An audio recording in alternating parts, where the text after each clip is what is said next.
आजकल विपक्ष से सवाल पूछने की परिपाटी बन गई है। सवाल प्रधानमंत्री से पूछा जाना चाहिए। एक दिन सरकार कहेगी कि चुनाव बंद करो। चुनाव बंद करो क्यों? क्योंकि हर साल 4 लोग चुनाव जीत करके आता है और नेता बन जाता है। बताइए, आप लोग चुनाव लड़ करके नेता बन जाइएगा तो फिर जैसा क्या करेगा? बेरोजगार नहीं हो जाएगा? गोडसे और गोलवलकर को मानने वालों ने बड़ी चालाकी से गांधी, नेहरू, पटेल, सुभाष चंद्र बोस, भगत सिंह और अंबेडकर को मानने वालों को आपस में लड़ा करके इस देश की सत्ता पे कायम हो गए हैं। वो जात और औकात के आधार पर होने वाले भेदभाव को सही मानते हैं, हम जात और औकात के आधार पर होने वाले भेदभाव को गलत मानते हैं। ये फर्क है। जब देश में आजादी का आंदोलन हो रहा था तो आरएसएस के लोग उस आजादी के आंदोलन में हिस्सा नहीं लिए। नेता को हम भगवान मानने लगे और कहा ना, नेता तो खुद ही कह दिया कि हम जो है बायोलॉजिकल नहीं है, हमारा अवतार है। कहा ना, और उनके समर्थक भी ऐसे ही हैं। वो धर्म के रक्षक नहीं है, वो राष्ट्र के भी रक्षक नहीं है। वो एक पार्टी, एक दल और एक नेता के जो है अंधभक्त बन करके घूम रहे हैं। और जब हम अंधभक्त होते हैं तो हम कुछ भी हो, हम नागरिक नहीं बचते हैं। अंग्रेज 200 साल तक हमारे ऊपर शासन किए। 200 साल तक क्या करते थे? सूअर का मांस मस्जिद के सामने फिकवा देते थे और गाय का मांस जो है वो मंदिर के सामने फिकवा देते थे। फिर हिंदू मुसलमान आपस में लड़ने लगते थे। हम गुलाम कैसे थे जब हमको आपस में बहुत आसानी से लड़ाया जा सकता है? क्या आज हमको आपस में आसानी से नहीं लड़ाया जाता है? दूरदर्शन सरकारी चैनल है और उस सरकारी चैनल का अपने आप को पत्रकार कहता है, लेकिन एक पार्टी की कार्यकर्ता की तरह सरकार की चापलूसी में, सरकार मत कहिए, प्रधानमंत्री की चापलूसी में देश के नेता प्रतिपक्ष को, चुने हुए नेता प्रतिपक्ष को गंदी गंदी गालियां बकता है। और उस पर अगर हमारी नजर नहीं जाती है, अगर हम उन टीवी चैनलों की हरकतों को नहीं देख पाते हैं कि आपने टीवी खरीदा है, आपने रिचार्ज कराया है, आपका मुद्दा है उसमें। क्या देश के भीतर किसानों की आत्महत्या सवाल है? जवानों की आत्महत्या सवाल है? हर मिनट होने वाले महिलाओं के खिलाफ जो अपराध है वो सवाल है? खान खदान जो बेचे जा रहे हैं, पोर्ट और एयरपोर्ट बेचा जा रहा है, वो सवाल है? प्रचार का जमाना है, झूठ का जमाना है। झूठ हमारे दिमाग में सच की तरफ बैठ जाता है ना? कोका कोला मतलब ठंडा, मतलब कोका कोला, लस्सी नहीं होता है ठंडा मतलब, है ना? इतनी बार नारियल पानी, इतनी बार झूठ आपको बोली जाएगी ना कि झूठ आपको सच लगने लगेगा। लेकिन याद रखिएगा, सालों साल लोग फेयर एंड लवली लगाया, मुंह गोरा नहीं हुआ है किसी का। सच सच होता है, झूठ झूठ होता है। कण-कण में भगवान बसते हैं तो अयोध्या जाकर के ही थोड़ी राम मिलेंगे। मेरे मन में भी राम है, आपके मन में भी राम है। ये तो इनका विचार लोगों को भक्त बनाने का, अंधभक्त बनाने का विचार है। हमारा विचार लोगों को नागरिक बनाने का विचार है। इनका राष्ट्रवाद मतलब सरेंडर, इनका राष्ट्रवाद मतलब सरेंडर। तो इस देश में 70 साल में साजिशन जो हुआ है कि गोडसे और गोलवलकर को मानने वालों ने बड़ी चालाकी से गांधी, नेहरू, पटेल, सुभाष चंद्र बोस, भगत सिंह और अंबेडकर को मानने वालों को आपस में लड़ा करके इस देश की सत्ता पे कायम हो गए हैं। बड़ी चालाकी से। फर्क होना चाहिए ना। जब कोई एबीवीपी का कार्यकर्ता कहता है कि मातरम मातरम वंदे मातरम, इसका क्या मतलब है? और जब कोई एनएसवाई का कार्यकर्ता कहता है मातरम मातरम वंदे मातरम, तो इसमें क्या फर्क है? और इसमें फर्क है, याद रखिएगा, बेशक फर्क है। जब हम भारत माता की जय कहते हैं, जब हम जय भीम कहते हैं, जब हम जय भारत और जय हिंद कहते हैं, और जब वो कहते हैं, इसमें फर्क है। जब वो आज अंबेडकर के ऊपर माला चढ़ाएंगे और आज जब हम माला चढ़ा रहे हैं, तो इसमें फर्क है। जब हम भगत सिंह की जिंदाबाद कहते हैं और वो भगत सिंह का जिंदाबाद कहते हैं, इसमें फर्क है। और बुनियादी फर्क यह है कि वो जात और औकात के आधार पर होने वाले भेदभाव को सही मानते हैं, हम जात और औकात के आधार पर होने वाले भेदभाव को गलत मानते हैं। ये फर्क है।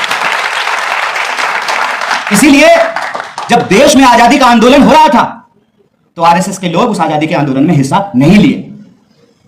उन्होंने कहा कि अंग्रेज में बढ़िया है, अंग्रेज चले जाएंगे तो मुसलमान वापस से जो है मुगलिया शासन कायम हो जाएगा।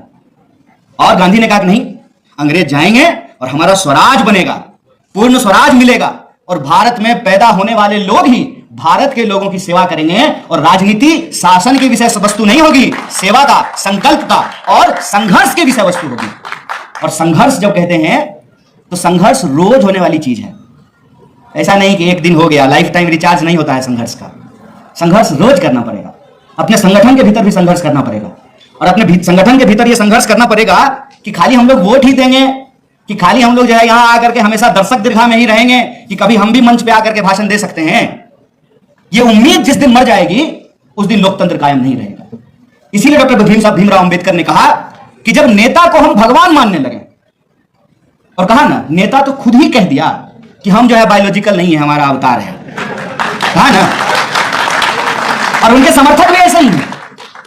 वो धर्म के रक्षक नहीं है, वो राष्ट्र के भी रक्षक नहीं है, वो एक पार्टी, एक दल और एक नेता के जो है अंधभक्त बन करके घूम रहे हैं। और जब हम अंधभक्त होते हैं तो हम कुछ भी हो, हम नागरिक नहीं बचते हैं। नागरिक होने की बुनियादी शर्त क्या है? नागरिक होने की बुनियादी शर्त यह है कि हम संविधान की व्यवस्था में विश्वास करते हैं, और जो संविधान की व्यवस्था ने हमको नागरिक बनाया है, हम अपने अधिकार को भी जानते हैं और अपने कर्तव्य को भी जानते हैं। नागरिक होने का मतलब यह है कि अगर हम विद्यार्थी हैं, अपने कॉलेज में गए हैं, तो कॉलेज की जो कुव्यवस्था है हमको वो नजर आएगी। हम प्रिंसिपल के अंधभक्त नहीं बनेंगे। या कोई भैया, कोई दादा 10 साल से जो है तेरे नाम सिनेमा में वो सलमान खान था ना, फेल करके 10 साल से जो है वहां पे जो है कॉलेज में गुंडागर्दी कर रहा था, देखे है ना। दिल्ली यूनिवर्सिटी में भी ऐसा होता है। 15-15 साल से जो भैया जा ही नहीं रहे हैं। कहा है भाई, तुम ही स्टूडेंट लीडर रहोगे सब दिन, कि जो आज स्टूडेंट है वो स्टूडेंट का लीडर होगा। तब आपको चुनना पड़ेगा कि आप चापलूस बन रहे हैं, अंधभक्त बन रहे हैं, किसी पार्टी के, किसी दल के, किसी नेता के झोला उठाने वाले बन रहे हैं, कि आप नागरिक बन रहे हैं। अगर आप नागरिक बन रहे हैं, अगर इस देश में नागरिक बनने की प्रक्रिया चल रही है, तब तो लोकतंत्र बचेगा। और अगर नागरिक बनने की प्रक्रिया नहीं बचेगी, तब लोकतंत्र भी नहीं बचेगा, क्योंकि लोकतंत्र और आजादी कोई लाइफ टाइम रिचार्ज नहीं है। और दूसरा, उन्होंने कहा कि जब हम धर्म को राष्ट्र से ऊपर मान लें, मतलब यह कि एक देश के भीतर अलग अलग धर्म के लोग रहते हैं, धर्म के आधार पर अगर लोगों को आपस में लड़ाया जाने लगे, तो यही वो विधि थी जिसे अंग्रेज 200 साल तक हमारे ऊपर शासन किए। 200 साल तक क्या करते थे? सूअर का मांस मस्जिद के सामने फिकवा देते थे, और गाय का मांस जो है वो मंदिर के सामने फिकवा देते थे। फिर हिंदू मुसलमान आपस में लड़ने लगते थे, और ये भूल जाते थे कि हमारा कपास लूट करके, हमारे किसानों से जबरदस्ती नील की खेती करवा करके यहां का कच्चा माल जाता है ब्रिटेन, और उस जहाज को चलाने में भी भारतीय, और वहीं से कपड़ा बन करके वापस आता है भारत के बाजार में, और यहां दोबारा हमसे महंगा बेचा जाता है। हम गुलाम कैसे थे? जब हम भारतीय नहीं थे। हम गुलाम कैसे थे? जब हमको आपस में बहुत आसानी से लड़ाया जा सकता था। क्या आज हमको आपस में आसानी से नहीं लड़ाया जाता है? कभी जाति और धर्म के नाम पे क्या हमको जो है हमारे नागरिक अधिकार नहीं छीने जाते हैं? हम इस बात के लिए चिंतित हैं कि मंदिर बनेगा कि नहीं बनेगा, लेकिन हम इस बात के लिए चिंतित नहीं है कि देश की प्रतिष्ठित विश्वविद्यालयों की आज हालत क्या है। सेमेस्टर सिस्टम के नाम पे जो है पूरी की पूरी एजुकेशन व्यवस्था को बर्बाद कर दिया गया है। अच्छे अच्छे कॉलेज में पढ़ने के बाद भी ये गारंटी नहीं है कि लोगों को रोजगार मिलेगा। मुझे तो टॉप 10 जो दिल्ली यूनिवर्सिटी के कॉलेज है उसके पढ़े हुए स्टूडेंट्स मिलते हैं जिनको आज नौकरियां नहीं मिल रही है। वो भी सोच रहे हैं कि पढ़ाई लिखाई बेकार किए हैं, इंस्टाग्राम पे इन्फ्लुएंसर ही बन जाते हैं, कुछ लाइक व्यूज मिल जाएगा, कुछ पैसा आ जाएगा। आज एजुकेशन की हालत क्या हो गई है? पढ़ने लिखने के बाद भी रोजगार की गारंटी नहीं है। लेकिन यह सवाल राजनीति का विषय नहीं है। आप में से कितने लोगों को यह मालूम है कि देश की अर्थव्यवस्था में शिक्षा के ऊपर कितना खर्च किया जाता है? हमारे शिक्षा का बजट कितना है? और जब अगर हम ये हमारी चिंता नहीं है, तो फिर बाबा साहब भीमराव अंबेडकर के जयंती के दिन माला चढ़ाने से क्या होगा? दूरदर्शन सरकारी चैनल है, और उस सरकारी चैनल का अपने आप को पत्रकार कहता है, लेकिन एक पार्टी की कार्यकर्ता की तरह सरकार की चापलूसी में, सरकार मत कहिए, प्रधानमंत्री की चापलूसी में देश के नेता प्रतिपक्ष को, चुने हुए नेता प्रतिपक्ष को गंदी गंदी गालियां बकता है। और उस पर अगर हमारी नजर नहीं जाती है, अगर हम उन टीवी चैनलों की हरकतों को नहीं देख पाते हैं कि आपने टीवी खरीदा है, आपने रिचार्ज कराया है, आपका मुद्दा है उसमें। क्या देश के भीतर किसानों की आत्महत्या सवाल है? जवानों की आत्महत्या सवाल है? हर मिनट होने वाले महिलाओं के खिलाफ जो अपराध है वो सवाल है? खान खदान जो बेचे जा रहे हैं, पोर्ट और एयरपोर्ट बेचा जा रहा है, वो सवाल है? अगर हम ये ऊंच नीच और भेदभाव वाली व्यवस्था के ऊपर चिंतित नहीं होते हैं, ऑर्गेनाइज नहीं होते हैं, उसके खिलाफ संघर्ष नहीं करते हैं, एजिटेट नहीं करते हैं, तो हमारे नागरिक अधिकार हमारे पास सुरक्षित नहीं रहेंगे।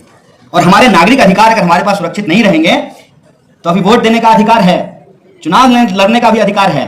यूनिवर्सिटी का ही चुनाव नहीं लड़ पा रहे हैं, एमएलए का चुनाव कभी लड़ पाइएगा? एमपी का चुनाव कभी लड़ पाइएगा? याद रखिएगा, चापलूसी से चापलूस बनते हैं, संघर्ष करने से नेता बनता है। इस बात को याद रखिए। और संघर्ष अगर करना है तो संघर्ष जो है वो कमजोर के खिलाफ नहीं होता है। संघर्ष किसके खिलाफ होता है? नाव नदी में लहर के खिलाफ संघर्ष करती है ना। समंदर में जब आप सर्फिंग करेंगे तो आप लहर के खिलाफ सर्फिंग करते हैं ना। तो स्वाभिमान क्या होता है? जब आप ताकतवर के सामने अपनी रीढ़ सीधी करके खड़े होते हैं तो यह स्वाभिमान है। और कमजोर के सामने, फॉर्च्यूनर से जा रहे हैं शीशा नीचा करके और स्कूटी वाले को गाली बक देते हैं, यह अभिमान है। स्वाभिमान और अभिमान का फर्क हमको हमेशा मालूम होना चाहिए। तभी हमको पता चलेगा कि संघर्ष करने का क्या मतलब होता है और चापलूसी करने का क्या मतलब होता है। संघर्ष सत्ता के खिलाफ होता है, सत्ता के खिलाफ संघर्ष कीजिए। आजकल विपक्ष से सवाल पूछने की परिपाटी बन गई है।